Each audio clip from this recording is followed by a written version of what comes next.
यही है पश्चिम एशिया का सबसे बड़ा और संयुक्त अरब अमीरात का पहला हिंदू मंदिर जो बनकर तैयार हो चुका है। 14 फरवरी 2024 को इस मंदिर का उद्घाटन भारत के प्रधानमंत्री श्री नरेंद्र मोदी जी द्वारा किया जाएगा और 18 फरवरी 2024 से यह मंदिर आम भक्तों के लिए खुल जाएगा। इस BAPS हिंदू मंदिर को अबू धाबी में स्वामी नारायण संस्था द्वारा बनवाया गया है।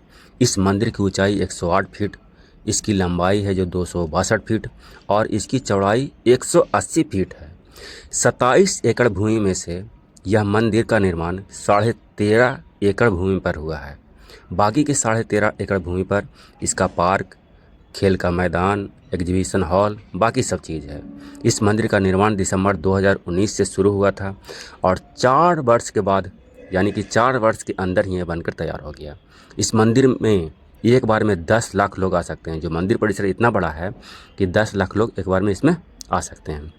इस मंदिर का निर्माण भारत के प्राचीन शैली में किया गया है और इसमें 2 गुंबद और 7 शिखर हैं जो संयुक्त अरब अमीरात के 7 अमीरातों जिनमें Dubai, Abu Dhabi, Ajman, Sharjah, Al Quwain, Ras Al खैमा और फुजौरह आता है। मंदिर के अग्रभाग पर गुलाबी बलुआ पत्थर की पृष्ठभूमि पर उत्कृष्ट नक्काशी है जिसे राजस्थान और गुजरात के कुशल कारीगरों द्वारा 25,000 से अधिक पत्थर के टुकड़ों से तैयार किया गया है। जबकि मंदिर के अंदर जो सफ़ेद संगमरमर का काम किया गया है नक्काशी वाला, वो सफ़ेद मार्बल इटली से लाया गया। इटली से पहले सफ़ेद मार्बल को भारत लाया गया, भारत के राजस्थान में इसमें नक्काशी किया गया और नक्काशी करने के बाद संयुक्त अरब अमीरात में ला करके इस मंदिर में लगाया गया है। इस मंदिर में भी कहीं पर भी स्टील या आयरन का प्रयोग नहीं किया गया है। यह इंटरलॉकिंग सिस्टम पे बनाया गया है, पत्थर को एक दूसरे से इंटरलॉक कर करके, ताकि हजारों वर्ष इसका जीवन काल हो सके। और मंदिर के भीतर रामायण, महाभारत, भागवत पुराण, शिव पुराण की कहानियों की नक्काशी किया गया है। इस मंदिर में भगवान जगन्नाथ, स्वामी नारायण, वेंकटेश्वर और अयप्पा के जीवनी को भी मूर्ति के माध्यम से चित्रित किया गया है। महाभारत और रामायण के समय का सभी तथ्यों को चित्र के माध्यम से इस मंदिर में दर्शाया गया है। और भगवान शिव के 12 ज्योतिर्लिंग है, 12 ज्योतिर्लिंगों के मंदिरों को भी इसमें दर्शाया गया है। उड़ीसा का पुरी का जगन्नाथ रथ यात्रा को यहाँ पे बहुत ही बारीकी से दर्शाया गया है और ऐसा कहा जाता है कि प्रत्येक मूर्ति एक दूसरे से अलग है, यानी कि कोई मूर्ति दोबारा नहीं बनाया गया है। कहीं ना कहीं हर मूर्ति में कुछ न कुछ अंतर आपको देखने के लिए मिल जाएगा। यहाँ पे घोड़े और ऊंट की ही बारीक नक्काशी की गई है जो UAE का प्रतिनिधित्व करती है। ये है पिलर्स ऑफ पिलर।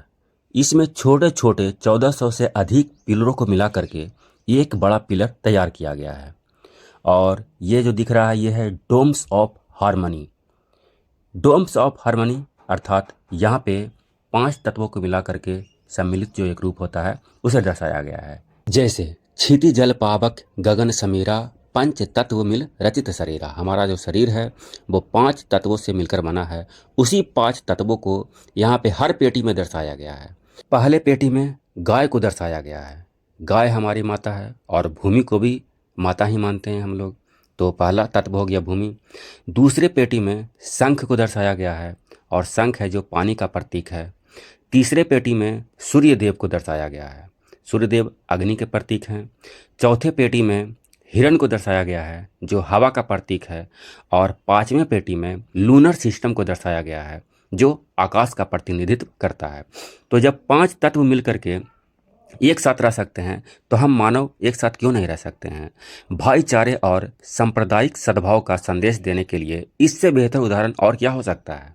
ये सब जो चित्र हैं जो अरब सभ्यता के कहानियों का वर्णन कर रहा है।